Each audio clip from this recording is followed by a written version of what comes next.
乌克兰用破袭战对付俄罗斯的绞肉机战术，现代游击战露出端倪。观众朋友、网友朋友，大家好，我是付先少。俄乌冲突的发展最近出现了新的变化。如果说俄罗斯军队使用炮兵轰击乌军的作战样式是绞肉机，乌克兰出动特种作战力量在克里米亚的行动就是破袭战。新时代的游击战也因此而露出了端倪。普京在克里米亚的萨基空军基地遭到袭击仅3天之后，就更换了他的黑海舰队指挥官，标志着俄罗斯已经认识到乌军的野心已经涵盖了克里米亚，这是俄方大意所导致的结果。而泽连斯基的顾问已经明确表示，乌克兰的目标是恢复1991年的俄乌边境，而不是2014年的。乌军在克里米亚开辟敌后战场已经变成了其国家战略。乌克兰外长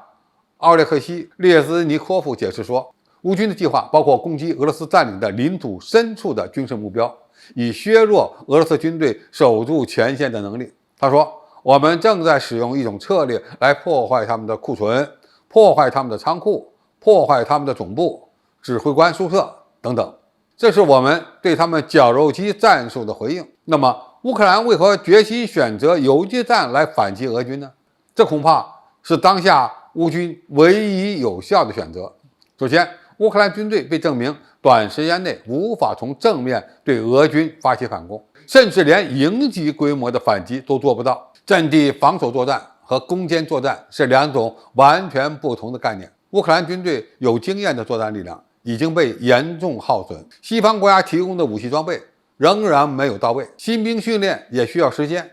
所以通过防守稳定战线，然后利用游击战打击俄罗斯军队的战争潜力就非常合适了。乌克兰能够打击俄罗斯纵深目标的导弹非常少，能力不足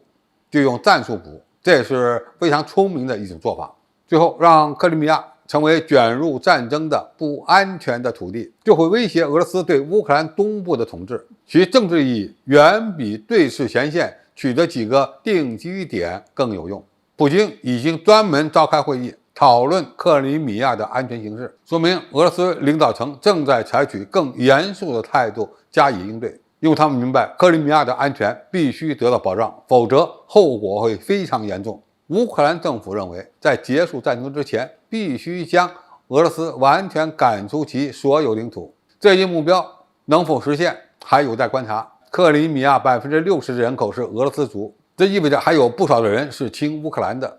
这也为泽连斯基政府展开游击战创造了条件。让俄罗斯感到难受的是，原本克里米亚不在俄乌谈判的条件里，现在想要结束战争，就必须面对这个新情况。更糟糕的是，克里米亚问题可能会成为谈判最关键的绊脚石。随着冬天的到来，乌克兰可能会承受西方国家更大的压力，要求其立即结束一场旷日持久的战争。而乌克兰现在做的就是要尽可能的拿到谈判的筹码。有人认为，今年冬天将是欧盟最难熬的一个季节。乌克兰国内的经济也处在崩溃的边缘，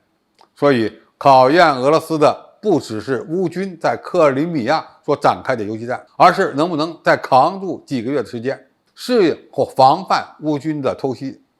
避免让克里米亚成为乌克兰的军事打击目标。这个原本不是问题的问题，恐怕真的有可能成为问题。今天的评述就到这里，谢谢大家收看，我们下期再见。